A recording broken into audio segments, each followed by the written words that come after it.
Uncle Jesse used to say, "Oh, Duke boy, Bo and Luke used to sneak into town by scaling the rooftops because folks in Hazard never look up."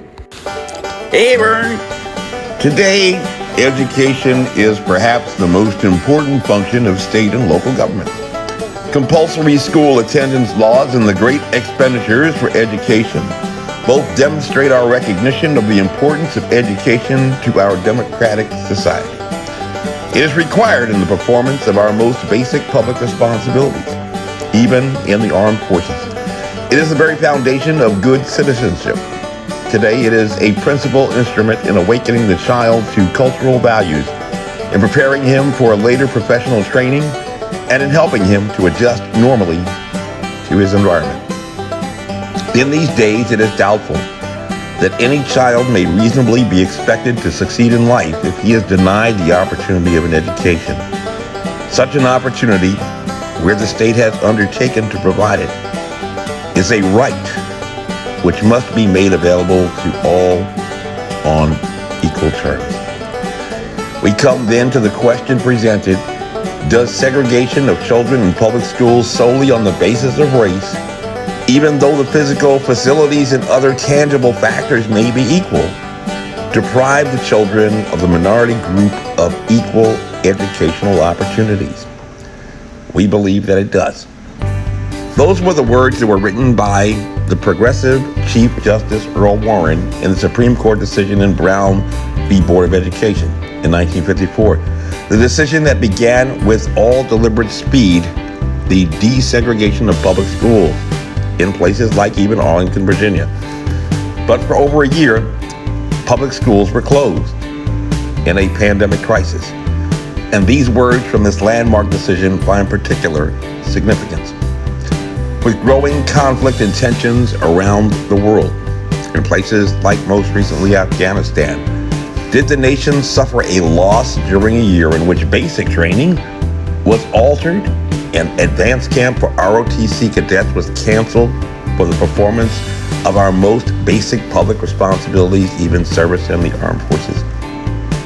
Did a loss of a school year in any way affect the awakening of a child to cultural values, in preparing him for later professional training and in helping him to adjust normally to his environment?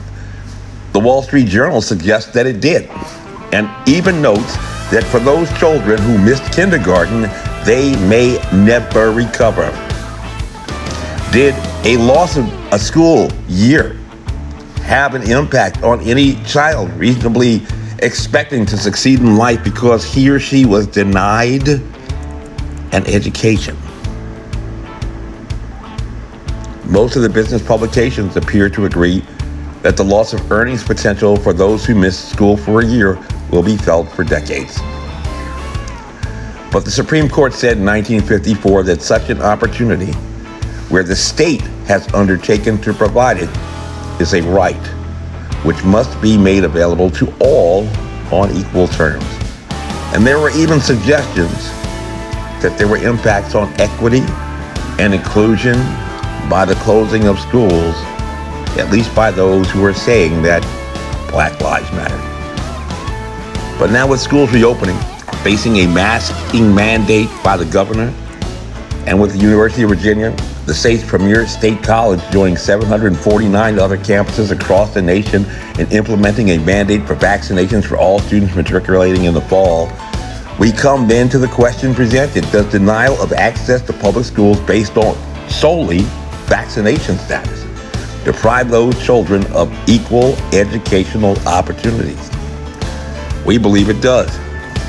According to today's news, 239 students were disenrolled from the University of Virginia for failing to comply with the vaccinations mandate, while 335 exemptions were granted to students with a medical or religious reason, in addition to 18 partial waivers that were granted to students who were delayed in obtaining vaccination. A little tardy, a little behind the power curve. First, let's look at those 239 students who were disenrolled from what has been described as the state's premier public university, an education to which a resident of Virginia would be entitled entitled A Property-Like Right in a State Tuition to Attend. Were they deprived of that property-like right in an educational opportunity for non-compliance with the vaccinations mandate? We believe they were. And we will return to that because the students who were granted exemptions for religious or medical reasons pose some intriguing constitutional questions by themselves. UVA in Charlottesville is a large state university with a law school, a medical school, a business school, and other graduate level offerings for over 25,000 students. And as of today, 99.6% are vaccinated. Probably many of those who are obtaining credentials from the Sorensen Institute, the progressive think tank that trains leaders for the future. Let's look at this from a diversity and inclusion standpoint. Imagine for just a second, close your eyes, that we are back in 1954. Imagine that you are one of those few black students who are matriculating in an all-white school. Would you feel just a little bit intimidated?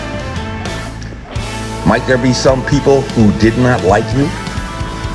In just the past few years, quite a few public school facilities' names were changed because some people believed that the school names were still not inclusive and equitable.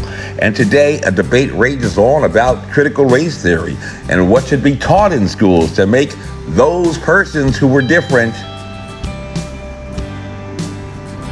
more included, and to make those who were in the majority more culturally sensitive, woke, and aware.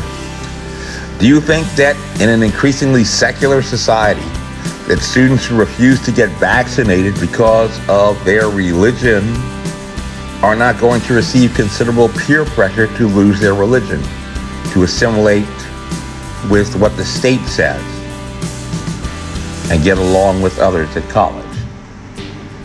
Is that not an establishment clause problem? With increasing evidence that persons who are fully vaccinated possess the same ability to transmit the disease as those who are vaccinated, is there even a rational basis to justify those unvaccinated persons being required to wear facial coverings and submit to regular testing on the presumption that they are infected for no probable cause? Do we abandon the presumption of innocence because of a pandemic? Then what are you going to tell your black friend who gets profiled by police and stopped on the highway because with so much crime it is conceivable that he or she may too have committed the crime? And don't you want to be sure? Don't we all want to be safe? But now, how about those 239 students who were disenrolled for failure to comply with the vaccines mandate? What did they lose besides an opportunity to attend the premier state college at state tuition, to become a Cavalier?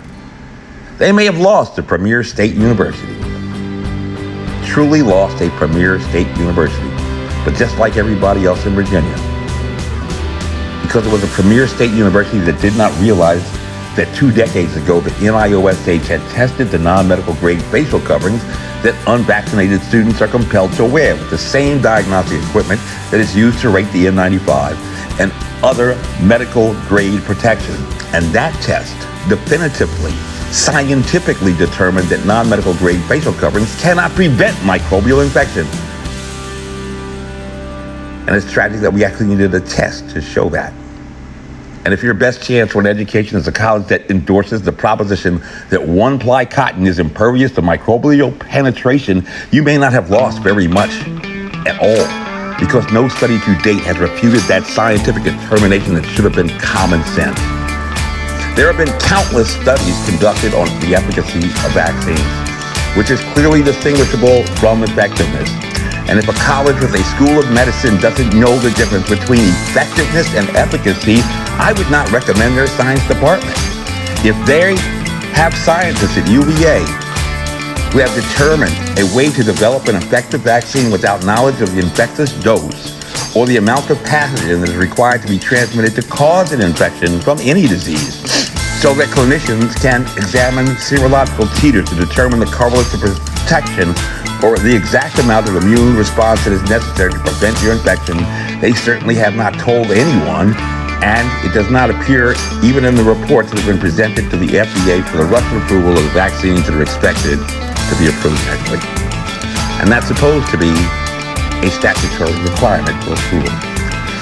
Personally, I would not wish to study political science at any university that was not aware that under the emergency use authorization, an unapproved product is only permitted for distribution to those involved in the work of national security as high public officials and members of the active duty military, in addition to American citizens residing abroad, which a student matriculating in Charlottesville would not be by definition, unless they were enrolling at the Army JAG Corps School in Charlottesville or planning on studying at the Sorbonne or someplace else abroad in the fall.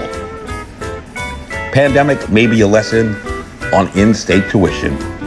Mama used to say, you get that for which you pay. And if you're that intelligent, you can do way better than UVA. My name is Major Mike Webb. By God, I'm running for Arlington Public School Board. Let's keep Mike Webb away from our schools. Honest. And I definitely wouldn't want to be at a school where 99% of the students didn't know that.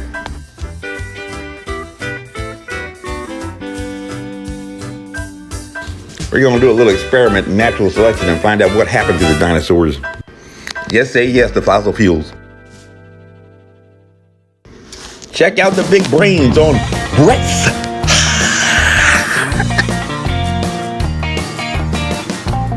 Now you know that dog, don't you?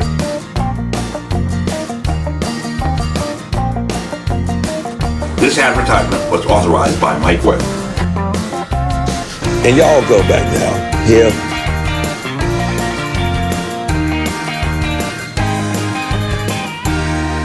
Hey, Vern. I may have to call the nurse's station. I'm not quite sure you should be this far away from life support.